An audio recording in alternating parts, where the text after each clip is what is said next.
Добро вечер. Казни за сообраќајни прекршоци од 1 февруари следната година. Системот Безбеден град и официјално започнува да функционира со 1 месец одложување, иако првично истиот требаше да стапи на сила со почетокот на новата година, потврдуваат од МВР. Можноста за ова неодамна ја најави министерот Тошковски, поради потребата од технички подобрувања и законски измени кои треба да поминат во собранието. Овој дополнителен 1 месец МВР ќе го искористи за точно да го одреди прагот на толеранција за брзината над која ќе се санкционираат возачите.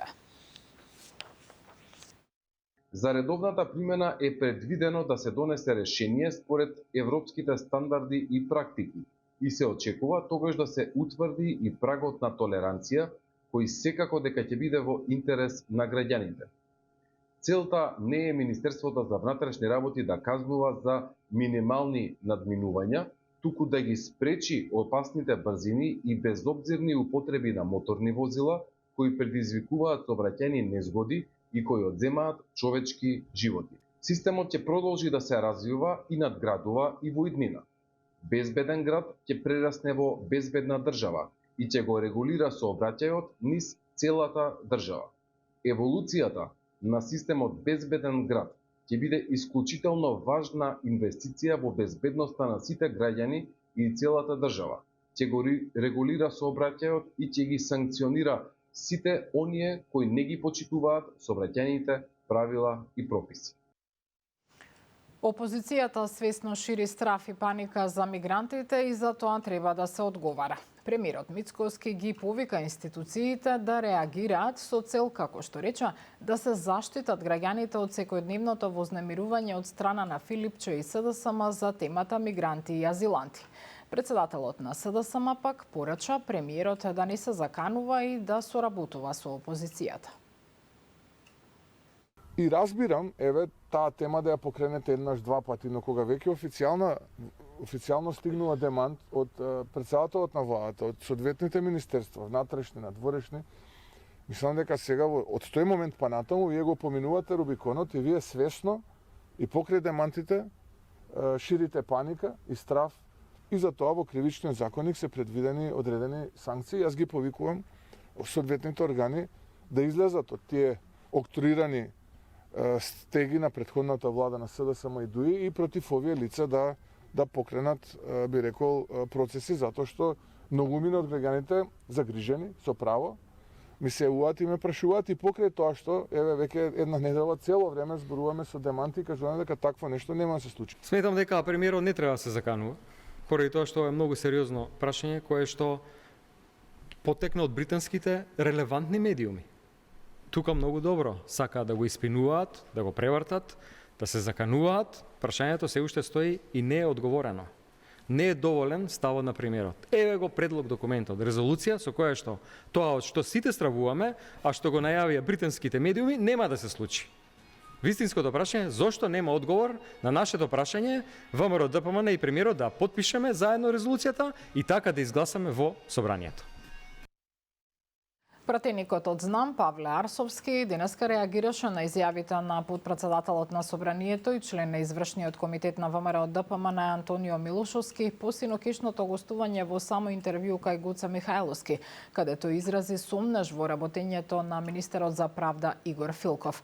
Арсовски побара ВМРО ДПМН во најкраток рок јавно да се огради од ставот на Милушовски, нагласувајќи дека министерот Филков во неговата 18-месечна работа, меѓу другото, се заложил за носење на нови закони, меѓу кои за судскиот совет, советот на јавни обвинители и парнична постапка.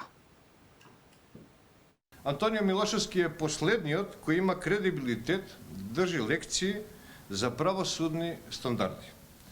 Да ја подсетиме македонската јавност само за случајот Моćник.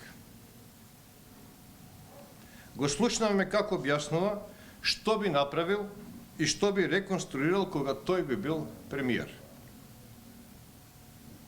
Добро е да се подсетиме, за среќа на сите, дека тој ниту е премиер, ниту бил, ниту ќе биде премиер на Македонија.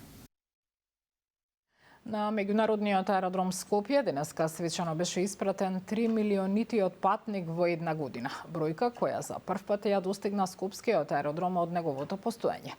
Срекната патничка, додека се пријавуваше на летот Скопје-Бари, доби 2 бесплатни авионски карти по избор и производи од компаниите на аеродромот. Генералниот директор на ТАФ Македонија, Неџат Курт, истакна дека очекува до крајот на годината бројката на патници да достигне 3,2 милиони, што е 5-кратен раст споредбено со 2010 година. Министерот за транспорт Александар Николовски оцени дека меѓународниот аеродром Скопје станува центар за регионот, потсетувајќи дека од следната година на македонските аеродроми ќе бидат достапни дополнителни авиолинии. Веќе во ноември имаме 25% раст споредено со ноември минатата година, што значи дека за 1/4 е зголемен бројот на патници кои што патуваат на македонските аеродроми. Ова оди рака под рака и со подобрувањата на бројките во туризмот, затоа што многу патници доаѓаат во Македонија, сакаат да ги видат убавините и на Скопје, и на Охрид, и на останатите дестинации. Првата година од нашето работење, 2010 година, заврши со 684.000 патници на меѓународниот аеродром во Скопје. Додека пак во 2014 година го достигнавме првиот милион патници, во 2018 година го имавме 2 милионитиот патник, а денес го прославуваме 3 милионитиот патник, што јасно го покажува нашиот визионерски пристап, стратегија и заедничката работа со владата како наш партнер. Генералниот секретар на СДСМ Александар Димитриевиќ денеска на пресконференција објави можна финансиска афера околу преземањето на Стопанска банка АД Битола од страна на српската Алта банка. Банкарот на Вучич стана банкар и на Мицковски.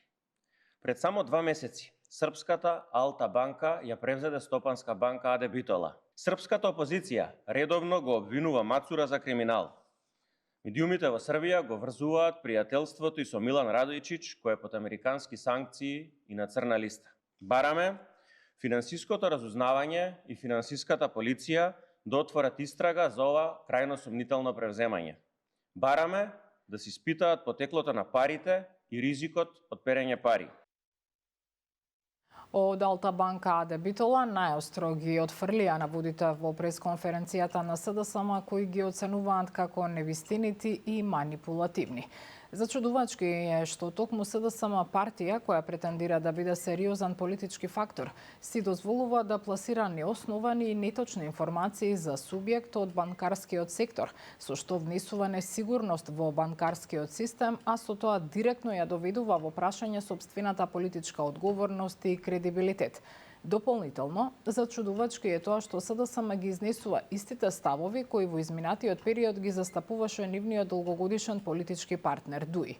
Доколку СДСМ јавно не се извини за изнесените невистини и дезинформации, ќе бидат преземени сите соодветни правни и институционални чекори за заштита на угледот и интегритетот на банката, стои меѓу другото во реакцијата од банката. Ова беше последна информација во вечерните вести. Останете со програмата на Канал 5 и имајте пријатна вечер.